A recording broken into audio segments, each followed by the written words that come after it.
सर्वरोगहरं देवं दत्तात्रेयमहं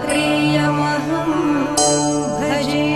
ಅಮ್ಮ media communication ವತಿಯಿಂದ ಶ್ರೀ ನರಸಿಂಹ ಸರಸ್ವತಿ ಗುರು ಚರಿತ್ರೆ ಆಧಾರಿತ ದತ್ತಾವತಾರ ಸಿನಿಮಾ ಮಾಡಬೇಕು ಅನ್ನೋ ಉದ್ದೇಶದಿಂದ ನಿರ್ದೇಶಕರು ಸತೀಶ್ ರೆಡ್ಡಿ ಅವರು, ಸಿನಿಮಾದ ಪ್ರೊಡ್ಯೂಸರ್ ಆದಂಥ ಗೋವಿಂದರಾಜು ಅವರು ಕೂಡ ಈ ಪವಿತ್ರವಾದ ದಿನದಿಂದ ಇವತ್ತು ಇಲ್ಲಿ ಬಂದಿದ್ದಾರೆ.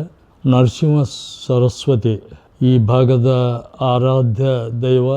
ದಕ್ಷಿಣ ಭಾರತದಲ್ಲಿ ಒಂದು ದೊಡ್ಡ ಶಕ್ತಿ ಶ್ರದ್ಧಾ ಕೇಂದ್ರ ಇದಾಗಿದೆ.